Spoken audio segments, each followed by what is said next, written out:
ಆತ್ಮೀಯ H60 news ಅರ್ಥಾತ್ ಸೀತಾರಾಮ್ ನ್ಯೂಸದ ವೀಕ್ಷಕರೇ, ನಾನು ನಿಮ್ಮವ ಎಂ ಆಯುಧ ಮಲ್ಲಪ್ಪ ಜೊತೆ ಅವರು. ತಾವು ಈಗ ಸುದ್ದಿಗಳ ಲೋಕಕ್ಕೆ ಎಂಟ್ರಿ ಹೊಡಿತಾ ಇದ್ದೀರಿ. ಈ ಸುದ್ದಿಗಳನ್ನು ಪ್ರತಿಯೊಂದು ನೋಡೋ ಜೊತೆಗೆ ನಿಮ್ಮ ಅಭಿಪ್ರಾಯಗಳನ್ನು ಹಂಚ್ತಾ ಇರಿ. ಯಾಕಂದರೆ ಈ ಸುದ್ದಿಗಳು ನಿಮಗಾಗಿ, ನಿಮ್ಮ ಬದುಕಿಗಾಗಿ, ನಿಮ್ಮ ವೈಚಾರಿಕೆಗಾಗಿ, ನಿಮ್ಮ ತಿಳುವಳಿಕೆಗಾಗಿಯೂ ನಿಮಗೂ ಗೊತ್ತು. ಜೊತೆಗೆ ನಮಗೂ ನಿಮ್ಮೊಂದಿಗೆ ಇದೊಂದು ಮಾತಾಡುವಂಥ ಜೊತೆಗೆ ಸುದ್ದಿಗಳನ್ನು ಬಿಡುವಂಥ ಕೆಲಸ.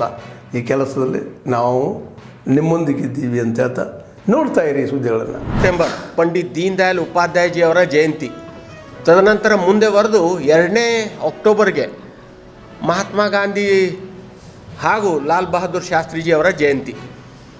ಈ ಒಂದು ಪಾಕ್ಷಿಕ ಅಂದರೆ 2 ವಾರದ ಅವಧಿಗೆ ನಾವು ಸೇವಾ ಪಕ್ವಾಡ ಅಂತ ಹಿಂದಿಯಲ್ಲಿ ಅಂತಾರೆ, ಸೇವಾ ಪಾಕ್ಷಿಕ ಅಂತ ಅನ್ನುವಂಥ ಕಾರ್ಯಕ್ರಮವನ್ನು ಒಂದು 2 ವಾರದ ಅವಧಿಗೆ ನಾವು ಇವತ್ತು ಕೈಗೊಂಡಿದ್ದೀವಿ.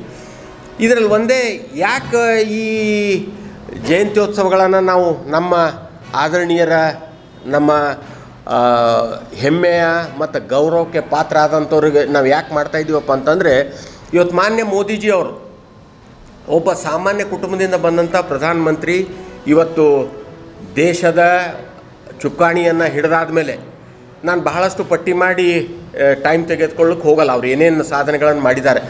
ನನಗೆ ಕೆಲವು ಭಾಳ ಮೆಚ್ಚಿನಂಥವು ಹೆಮ್ಮೆ ವಿಷಯಗಳಪ್ಪ ಏನಪ್ಪ ಅಂತಂದರೆ, ಇವತ್ತು ರಾಜಕೀಯ ವ್ಯವಸ್ಥೆಯಲ್ಲಿ ತಾವು ಕೂಡ ಭಾಳ ಸೂಕ್ಷ್ಮವಾಗಿ ಗಮನಿಸ್ತೀರಿ, ನಾವೆಲ್ಲೋ ತಪ್ಪಿದ್ರೆ ದಾರಿಗೆ ತರ್ತೀರಿ ತಾವೆಲ್ಲ ಮಾಧ್ಯಮ ಸ್ನೇಹಿತರು. ಇವತ್ತು ಮಾನ್ಯ ಮೋದಿಜಿಯವರು ಈ ದೇಶ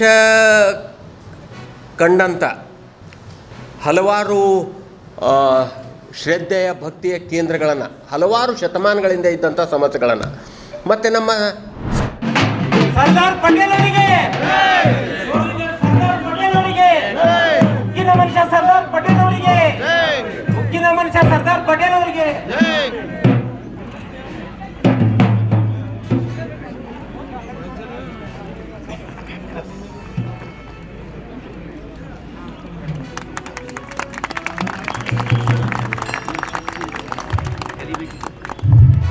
ಹೈದರಾಬಾದ್ ಸಂಸ್ಥಾನ ಭಾರತದಲ್ಲಿ ವಿಲೀನವಾದಂತ ಈ 17ನೇ ಸೆಪ್ಟೆಂಬರ್ ಇದು ಐತಿಹಾಸಿಕ ದಿನ, ರಾಷ್ಟ್ರ ಹಬ್ಬ, ನಾಡ ಹಬ್ಬ. ಈ ಒಂದು ಐತಿಹಾಸಿಕ ದಿನದಂದು ಸನ್ಮಾನ್ಯ ಮುಖ್ಯಮಂತ್ರಿ, ಕ್ರಿಯಾಶೀಲ ಮುಖ್ಯಮಂತ್ರಿ, ಕಲ್ಯಾಣ ಕರ್ನಾಟಕ ಪ್ರದೇಶಕ್ಕೆ ಪ್ರತ್ಯೇಕ ಸಚಿವಾಲಯ ಕೊಟ್ಟಂತ ಮುಖ್ಯಮಂತ್ರಿ, ಕೃಷ್ಣಾ ಯೋಜನೆ ಬಗ್ಗೆ ದಿಟ್ಟ ನಿರ್ಧಾರ ತೆಗೆದುಕೊಂಡ ಮುಖ್ಯಮಂತ್ರಿ ಅವರು ಇವತ್ತಿನ ದಿವಸ ಈ ಐತಿಹಾಸಿಕ 17ನೇ ಸೆಪ್ಟೆಂಬರ್ ಈಗ 2025 ನಾನು ಮಹತ್ವವಾದ ದಿನ. ಈ ಸಂದರ್ಭದಲ್ಲಿ ಸರ್ದಾರ್ ಪಟೇಲ್ ಅವರಿಗೆ ಅವರು ಮಾಲಾರ್ಪಣೆ ಮಾಡಿ ಗೌರವ ಸಲ್ಲಿಸಿದ್ದಾರೆ. ಅದಕ್ಕೆ ಎಲ್ಲರೂ ಇವತ್ತಿನ ದಿವಸ ಮುಖ್ಯಮಂತ್ರಿ ಸೇರ್ಕೊಂಡು ಎಲ್ಲರೂ ನಾವಿನ ಸರ್ದಾರ್ ಪಟೇಲ್ ಅವರಿಗೆ ನಮನ ಸಲ್ಲಿಸಿದ್ದೀವಿ. ಸರ್ದಾರ್ ಪಟೇಲ್ ಅವರಿಗೆ, ಸರ್ದಾರ್ ಪಟೇಲ್ ಅವರಿಗೆ, ಸರ್ದಾರ್ ಪಟೇಲ್ ಅವರಿಗೆ, ಡಾಕ್ಟರ್ ಬಾಬಾ ಸಾಹೇಬ್ ಅಂಬೇಡ್ಕರ್ ಅವರಿಗೆ. ಬಂಧುಗಳೇ, ಈಗ ಮುಖ್ಯಮಂತ್ರಿ ಅವರು ಸರ್ದಾರ್ ಪಟೇಲ್ ಅವರ ಪ್ರತಿಮೆಗೆ ಮಾಲಾರ್ಪಣೆ ಮಾಡಿದ್ದಾರೆ. ಈ ತಾನೇ ನಾ ಹೇಳಿದಂತೆ ಕೆಳಗ ಸರ್ದಾರ್ ಪಟೇಲ್ ಅವರ ಭಾವಚಿತ್ರ ಇದೆ, ಅಲ್ಲಿ ಎಲ್ಲರೂ ನಿಂತು ಒಂದು ಫೋಟೋ ಸೆಷನ್ ಆಗಬೇಕು ಎಲ್ಲ ಮಂತ್ರಿ ಅಂತ ನಾವು ವಿನಂತಿ ಮಾಡ್ತೀವಿ.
ಹಿಂದೆ ಬನ್ನಿ ಕುಮಾರಸ್ವಾಮಿಗಳೇ.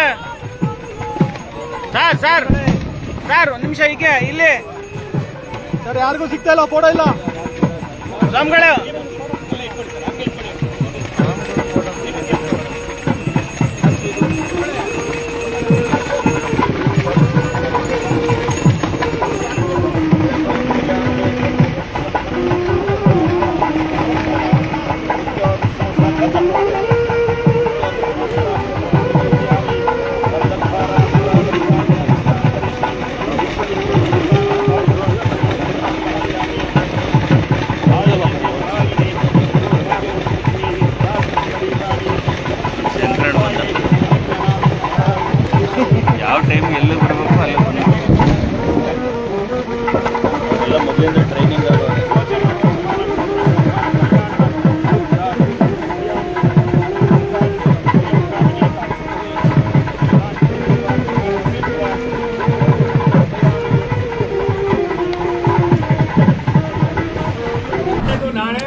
ನೆಚ್ಚಿನ ಪ್ರಧಾನಮಂತ್ರಿ ನರೇಂದ್ರ ಮೋದಿಯವರ 75ನೇ ಹುಟ್ಟುಹಬ್ಬವನ್ನು ಆಚರಣೆ ಮಾಡ್ತಾ ಇದ್ದೀವಿ. ದೇಶಾದ್ಯಂತ ಆಚರಣೆ ಮಾಡ್ತಾ ಇದ್ದೀವಿ. ತಮ್ಮ ಮೂಲಕ ರಾಷ್ಟ್ರದ ನಮ್ಮೆಲ್ಲರ ನೆಚ್ಚಿನ ನಾಯಕರು, ರಾಷ್ಟ್ರದ ಅಭಿವೃದ್ಧಿ ಅಧಿಕಾರರು, ದೇಶ ಕಂಡ ಒಬ್ಬ ಮಹಾನ್ ನಾಯಕನ ಹುಟ್ಟುಹಬ್ಬದ ಶುಭಾಶಯಗಳು ಕೂಡ ನಿಮ್ಮ ಮೂಲಕ ತಿಳಿಸಿಕೊಡ್ತೀನಿ. ಧಾರ್ಮಿಕವಾಗಿ, ಸಾಮಾಜಿಕವಾಗಿ ಈ ರಾಜ್ಯದ ಸಂಸ್ಕಾರದ ಜೀವನವನ್ನು ನಡೆಸ್ತಕ್ಕಂಥದ್ದಕ್ಕೆ ವೀರಶೈವ ಸಮಾಜ ಸಾಕಷ್ಟು ಒತ್ತನ್ನು ಕೊಟ್ಟಿರ್ತಕ್ಕಂಥದ್ದು ಗೊತ್ತಿದೆ. ಎಲ್ಲವನ್ನು ಕೂಡ ಕೂಲಂಕುಷವಾಗಿ ಮಾತಾಡಿದ್ದೀವಿ. ಸನ್ಮಾನ್ಯ ಬಸವರಾಜ ಬೊಮ್ಮಾಯಿಯವರು ನಮ್ಮ ನಾಯಕರು ಇಲ್ಲಿದ್ದಾರೆ, ಇರಾಣಿಯವರು ಇದ್ದಾರೆ. ಈ ವಿಚಾರವನ್ನು ಸವಿಸ್ತಾರವಾಗಿ ರಾಜ್ಯಾಧ್ಯಕ್ಷರು ನಿಮ್ಗೆ ತಿಳಿತಾರೆ. ನಾಳೆ ರಾಷ್ಟ್ರದ ಪ್ರಧಾನಮಂತ್ರಿಗಳ ಹುಟ್ಟುಹಬ್ಬಕ್ಕೆ ನಾನು ವೈಯಕ್ತಿಕವಾಗಿ, ದೇಶದ ಪರವಾಗಿ, ರಾಷ್ಟ್ರದ ಪರವಾಗಿ ನಾನು ಅಭಿನಂದನೆಯನ್ನು, ಶುಭಾಶಯಗಳನ್ನು ಕೋರ್ತೀನಿ. ಆತ್ಮೀಯರೇ, ಎಲ್ಲ ಸುದ್ದಿಗಳನ್ನು ನೋಡಿದ್ರಲ್ಲ, ಏನು ಅನಿಸ್ತು ನಿಮಗೆ? ಇದರಲ್ಲೇ ನಿಮ್ಗೆ ಲೈಕ್ ಆಗಿರ್ಬೋದು, ಡಿಸ್ಲೈಕು ಆಗಿರ್ಬೋದು, ಕಾಮೆಂಟ್ ಬೇಡಪ್ಪ ಅಂತೂ ಅನಿಸಿರ್ಬೋದು, ಕಾಮೆಂಟ್ ಮಾಡಬೇಕಪ್ಪ ಅನಿಸಿರ್ಬೋದು, ಶೇರ್ ಮಾಡಬಾರ್ದಪ್ಪ ಅನಿಸಿರ್ಬೋದು, ಅದು ಮಾಡಬೇಕು ಅನಿಸಿರ್ಬೋದು.